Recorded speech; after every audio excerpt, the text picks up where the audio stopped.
They are the breakdown product of fat. As our body uses fat as a source of fuel, they break our fat molecules down and create these things called ketones. They're in 3 different forms. The beta-hydroxybutyrate, or the BHB, which is what you find in KETO, is the most abundant, it's the most active form of the ketones. So that's what you're going to get. So when we look at our glucose as a source of fuel, the sugar, our body can't survive long-term on sugar. So that's why when people go into starvation, you go into populations where they're not able to eat, the reason you can live longer is because your body switches from sugar burning to fat burning. So that's what allows us to really survive in a time of famine and things like that. So the ketone bodies decrease the body's need for sugar.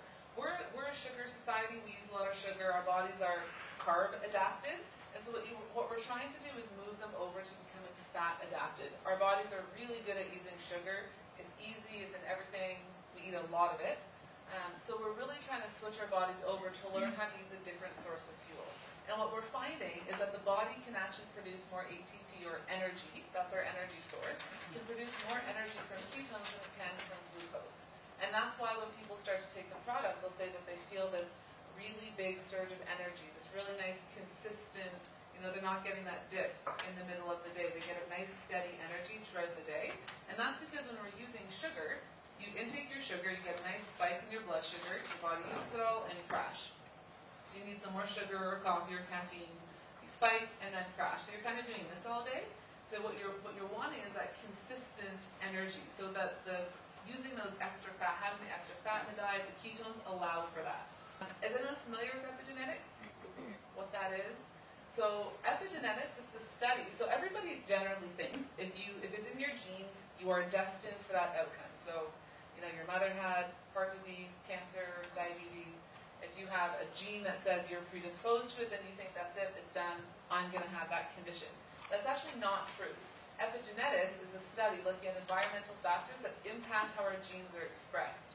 And why that is so exciting, for me anyway, is because it means that we actually have a choice and we can impact how our genes express themselves, which is amazing.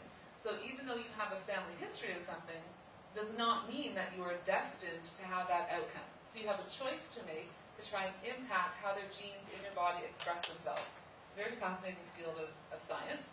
And what they're finding is that ketones play a really big role there. So again, impacted by age, diet, lifestyle, and environment. And what they're finding is that the ketone bodies, so this gets a little bit sciencey, you can take a picture of that if you want, I'll try and break that down. So there's this molecule called HDAC that impacts the way our genes express themselves, and ketones can actually inhibit this molecule. And that molecule has been implicated in aging, in cancer, in inflammation, and what they've found is that ketones, specifically BHB, can actually act as an inhibitor there. So it's actually acting not only to give you that energy and in our mitochondria, but it's actually acting on a genetic level, which is again amazing, and which means there's so much potential. And because the research emerging with KETO-OS and exogenous ketones is new, it's a new technology. The studies are just starting, we're just beginning, but we know from nutritional ketosis and the production of those BHBs, we have tons of research on that, showing the benefit and the impact.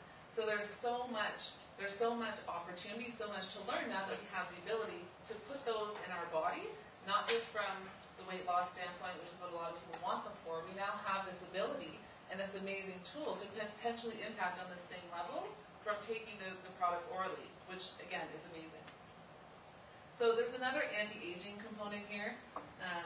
We look at the antioxidant aspect of things. The ketones act as a really great antioxidant. I'm sure most of you are familiar with the antioxidants, probably most likely with our red wine and resveratrol. yes. Well, if you wanted the antioxidant benefit from a glass of wine, you probably have to drink about 50 glasses to get the amount of milligrams of resveratrol you'd be looking for to get that beneficial effect. Not to say that the red wine is bad at all. So not to say that it's bad, enjoy your glass of wine. But if you really want the antioxidant capacity, you're gonna have to take something else.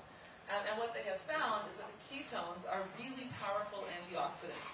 And the whole theory of aging is actually linked to this free radical, the free radical theory of anti-aging, those free radicals, the oxidative stress, the damage, so that our bodies Our aging body is related to these free radicals that are kind of flying around, creating damage to our cells and to the rest of our body. So having those antioxidants will kind of latch onto those damaging molecules, kind of repair things and stop them from creating that damage that